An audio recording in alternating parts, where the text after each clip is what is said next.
Mga brother, andito ngayon tayo sa may ano no, sa may Sampaga, Batangas City. Parang may napansin tayo din ng magandang tanawin, no? Pare, pasukin nga natin na rin. Mayroon din yung matatagpuan na unlimited sanggupsal.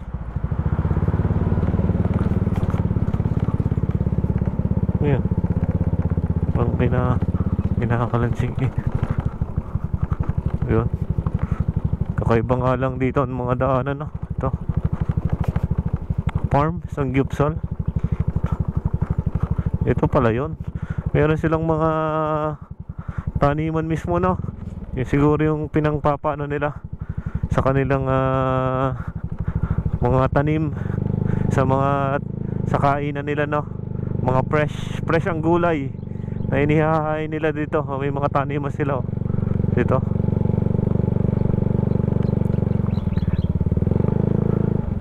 Nakapansin lang natin dito sa malayo, pero wala namang palandaan dito, no? Dead end, sarado. Yan, no?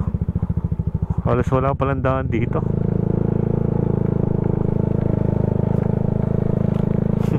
Adventure trip na naman tayo, no?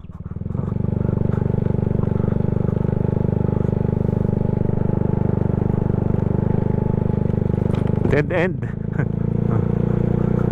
Pero pag matatanaw nyo doon, no? Ganda ng bundok.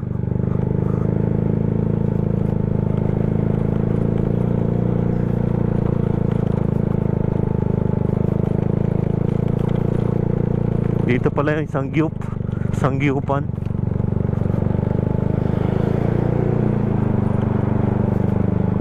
Dito lang sa Gedli. For only 300 may unlimited samgyupsal ka na dito sa may Sampaga, no? Ang pangalan nito ay Farm Cup unlimited samgyupsal. Dito lang yan, mga brother. Ang ganda ng tanawin doon sa likod natin, oh. Kung mapapansin nyo, oh, kita yung bundok ng Lubo. Kitang kita doon sa malayo, oh. Dito lang yan sa may Sampaga, mga brother. Bago kayo abutin ng bypass road.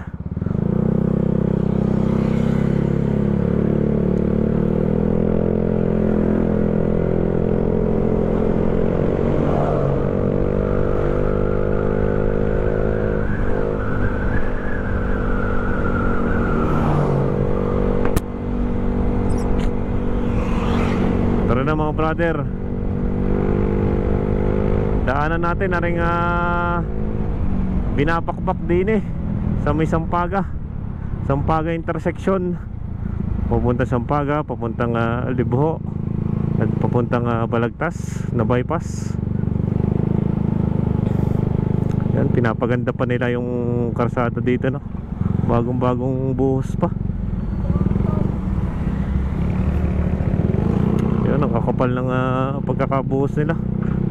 Sabihin naman ng mga netizen eh, walang bakal. Yan, magpapaginhawa ng konti pag naayos na, no?